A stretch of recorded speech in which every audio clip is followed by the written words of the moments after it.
Hello friends, ई content classes में आप सभी का स्वागत।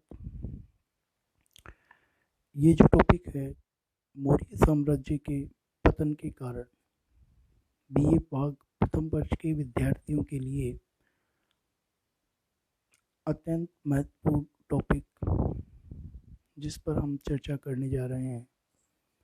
आप सभी जानते हैं कि मौर्य साम्राज्य प्राचीन भारत का एक महत्वपूर्ण ऐतिहासिक साम्राज्य रहा है। मौर्य साम्राज्य की स्थापना और उसका पतन किस कारण हुआ, उस पर हम आज चर्चा करेंगे। मौर्य साम्राज्य के पतन के पीछे ऐसे क्या कारण रहे जिससे कालांतर में मौर्य साम्राज्य का पतन हो जाता है।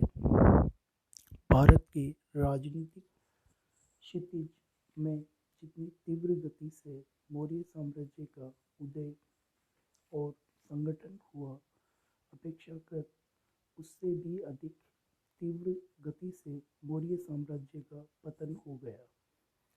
इसी कारण से मौर्यों का पतन इतिहासकारों की जिज्ञासा का विषय बन गया है। अशोक की मृत्यु के लगभग 48 वर्ष पश्चात पुष्यमित्र शुंग, जो अंतिम मौर्य शासक बृहदत्त का सेनापति था, ने मौर्य साम्राज्य की सत्ता को उखाड़ फेंका। पुष्यमित्र द्वारा अंतिम मौर्य शासक का वध किया जाना ही इसके पतन का मात्र कारण नहीं था, अपितु काफी समय पहले ही अनेकानेक कारण मौर्य साम्राज्य को कमजोर बनाते जा रहे थे। इसके पतन के निम्नलिखित कारण निर्धारित किए गए हैं। विघटनकारी प्रवृत्तियों का उभरना। कोई भी राज्य अथवा प्रदेश जब बलपूर्वक विजित किया जाता है तो बाह्य रूप में चाहे वह अधीनता स्वीकार कर ले, परंतु उसमें सदैव यह लालसा बनी रहती है कि किसी भी प्रकार अपनी स्वतंत्रता की पुनः प्राप्ति हो। मौर्य साम्राज्य के पतन में यही प्रक्रिया हुई। अशोक के उत्तराधिकारियों की निर्बलता ने विविध प्रदेशों को इस लालसा की पूर्ति का अवसर प्रदान किया। वीरसेन ने गांधार में अपनी स्वतंत्रता की घोषणा कर दी। विदर्भ एक ही झटके में पृथक हो गया तथा कलिंग ने अपनी स्वाधीनता को पुनः प्राप्त कर लिया।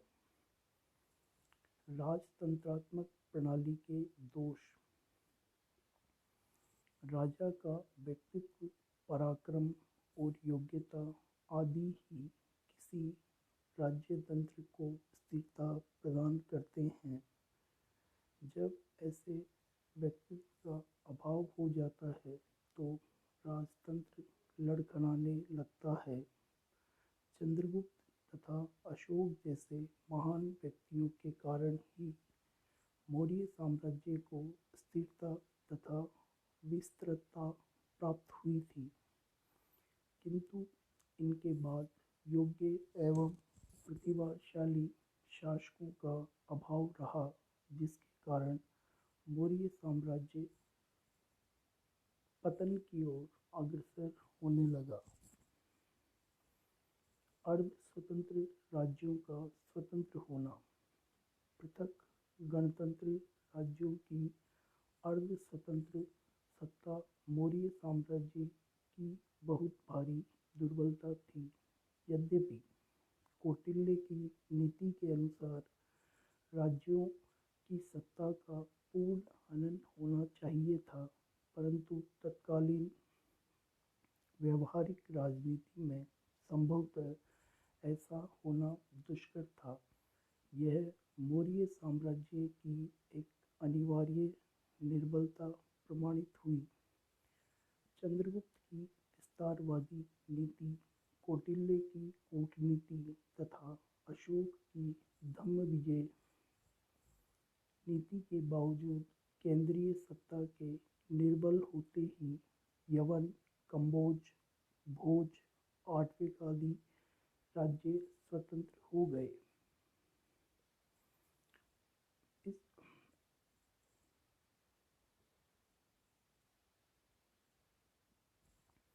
उच्च पदाधिकारियों तथा प्रांतीय शासकों का स्वेच्छाचारी व्यवहार। अन्य कारणों में यह कारण भी महत्वपूर्ण है जिसके कारण मौर्य साम्राज्य का पतन हुआ। अनेक साक्ष्यों से प्रमाणित होता है कि मौर्य साम्राज्य के अनेक उच्च पदाधिकारी तथा सामंत स्वेच्छाचारी, अत्याचारी तथा प्रजा उत्पीड़क थे।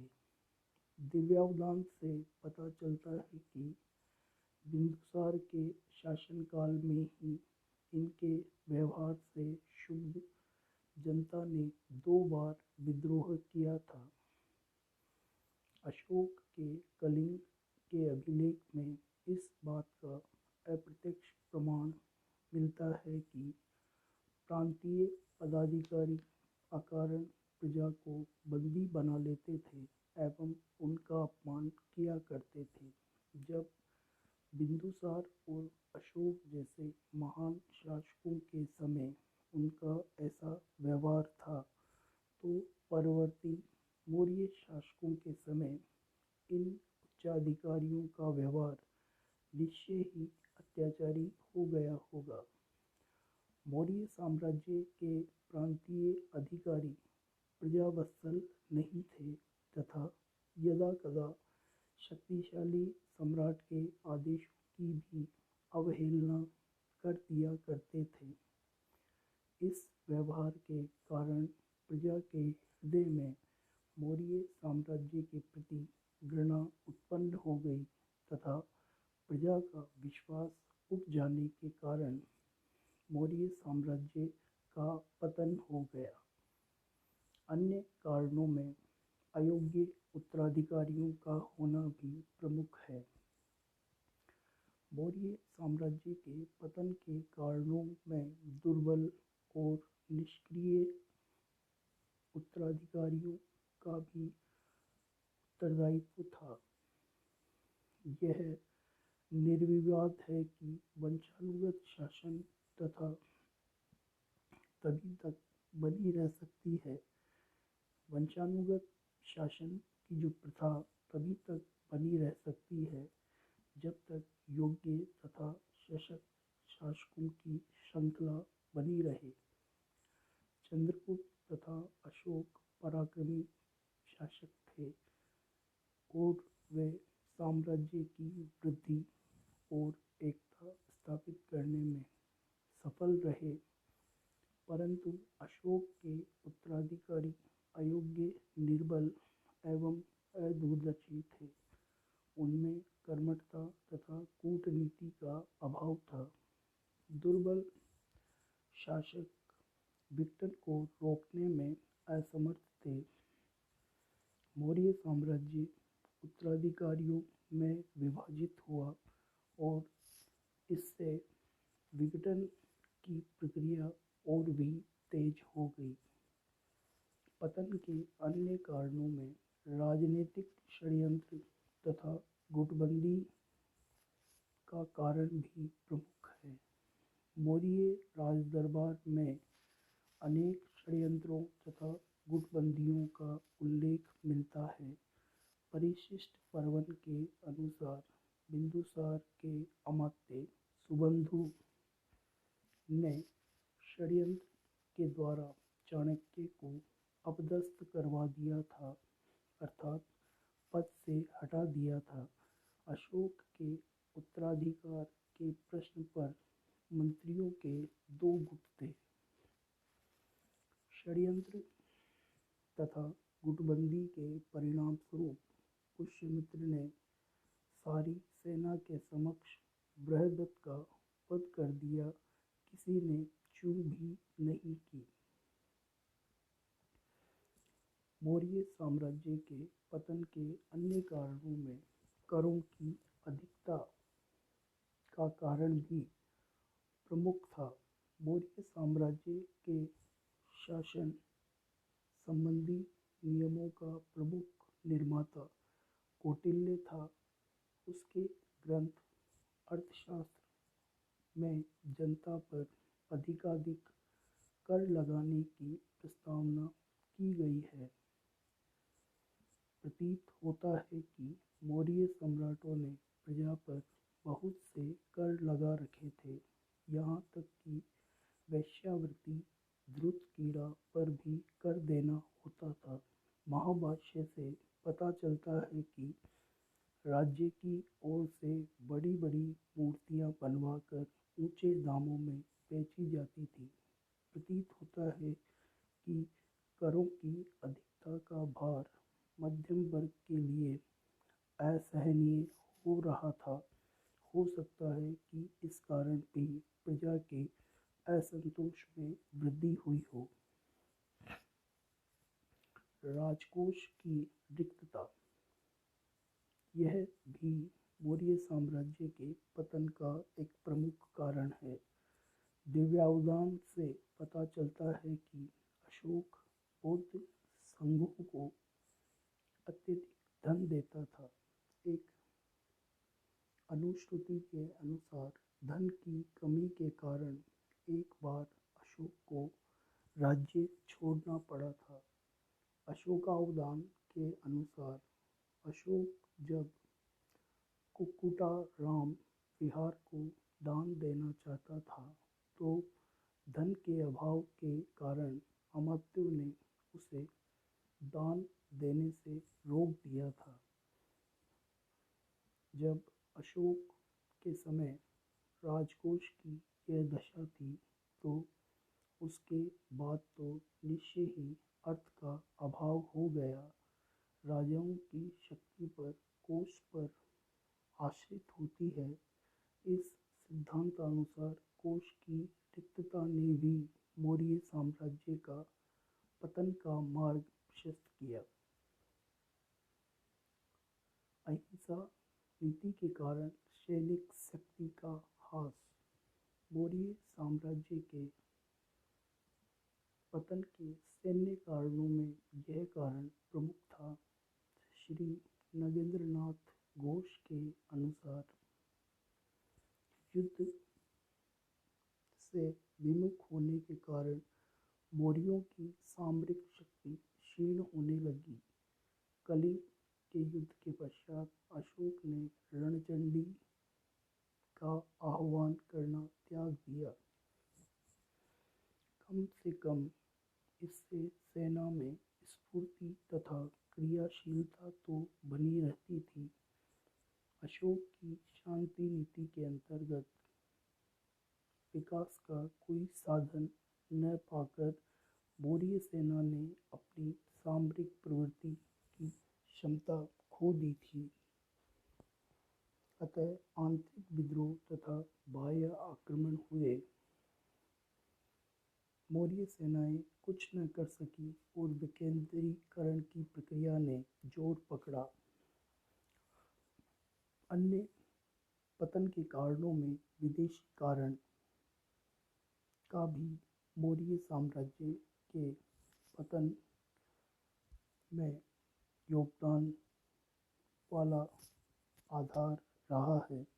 अनेक विद्वानों का मानना है कि विदेशी आक्रमण भी मौर्य साम्राज्य का पतन का कारण थे, किंतु इस विषय में हमारी मान्यता यह है कि विदेशी आक्रमण मौर्य साम्राज्य के पतन का कारण नहीं वरन उसकी दुर्बलता का परिणाम थे।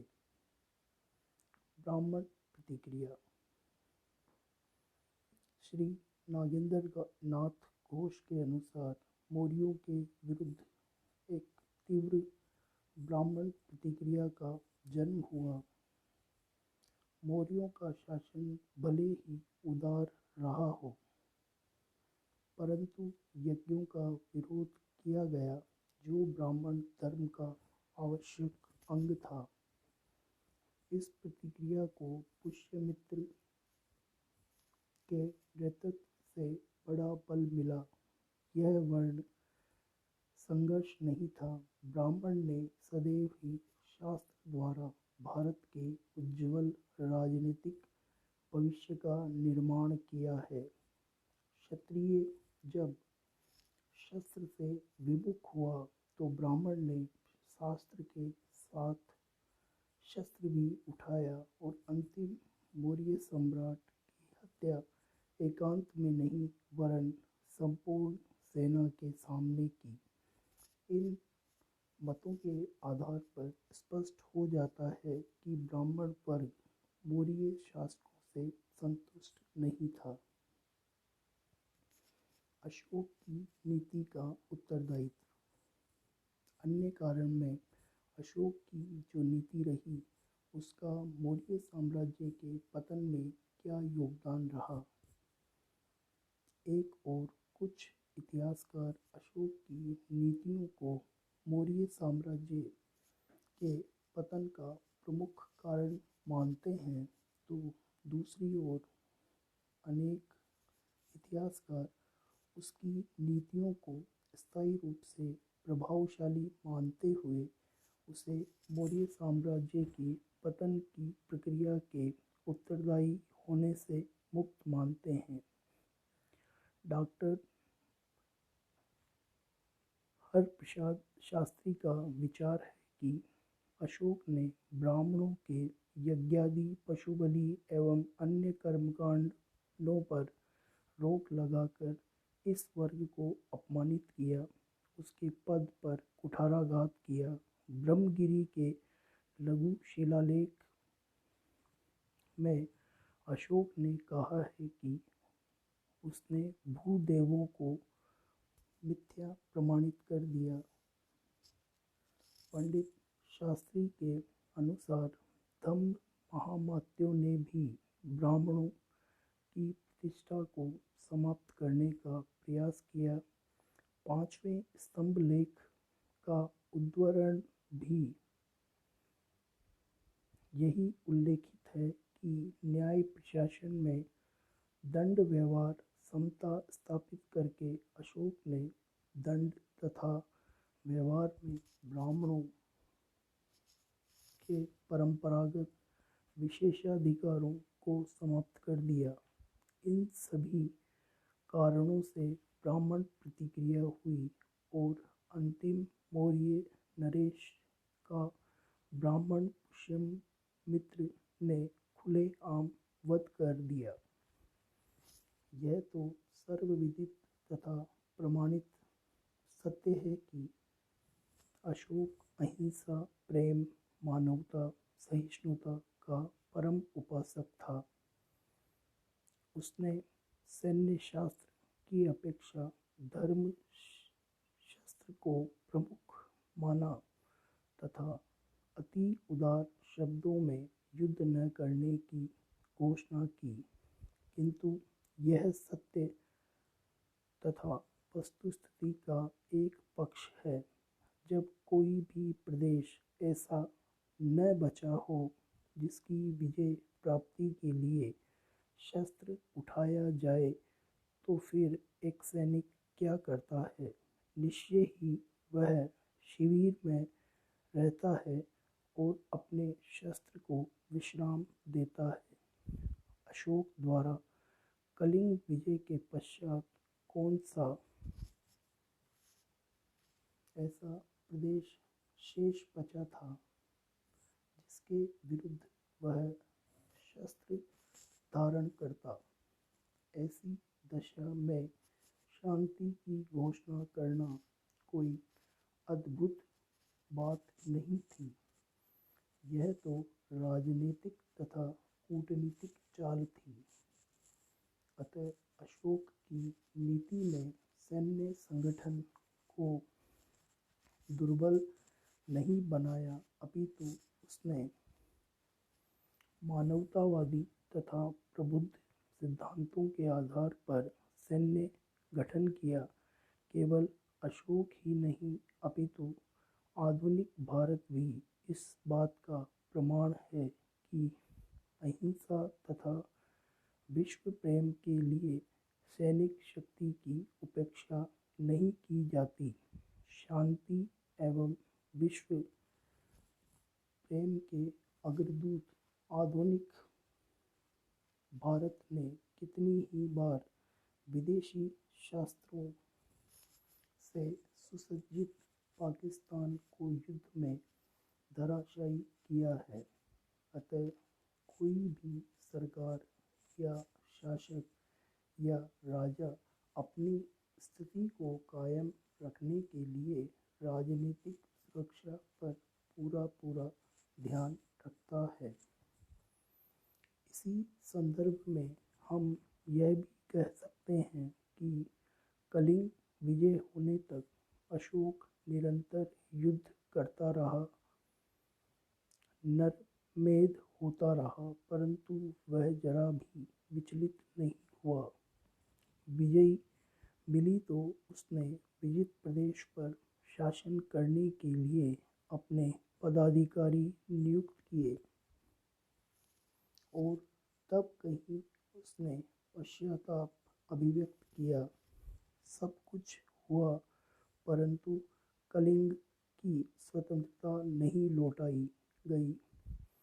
फिर भविष्य में शस्त्र न उठाने की घोषणा में कहीं पर भी यह नहीं कहा गया है कि यदि आवश्यकता पड़ेगी तब भी युद्ध नहीं किया जाएगा।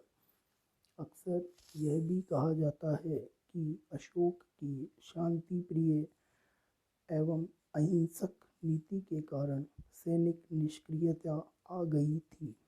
ऐसा कहने वालों से हम यह प्रश्न करना चाहेंगे कि सैनिकों को चुस्त दुरुस्त रखने के लिए नियमित रूप से युद्ध करते रहना चाहिए। निश्चय ही ऐसा नहीं किया जाता। राज्य की नीति का सैनिक क्रियाशीलता से संबंध तो है, परंतु युद्ध के समय सैनिक शत्रु पर प्रहार करता है तथा शांति के समय विश्राम एवं अभ्यास। कहीं भी कोई भी ऐसा प्रमाण नहीं मिलता जिसके आधार पर यह प्रमाणित हो सके कि अशोक ने सैनिकों की छुट्टी कर दी अथवा उन्हें सेना से या सेना में अभ्यास के लिए इनकार कर दिया हो। इस प्रकार सैन्य कारण जिसमें अशोक को उसकी सैन्य नीति का दोष आरोप लगाते हुए मौर्य साम्राज्य के पतन का कारण मानते हैं। इस प्रकार उपयुक्त ऊपर वर्णित उल्लेखित सभी कारण मौर्य साम्राज्य के पतन का कारण रहे हैं। इन्हीं कारणों से मौर्य साम्राज्य का पतन हुआ। इस चर्चा में हमने मौर्य साम्राज्य के पतन के विविध कारणों पर प्रकाश डाला है।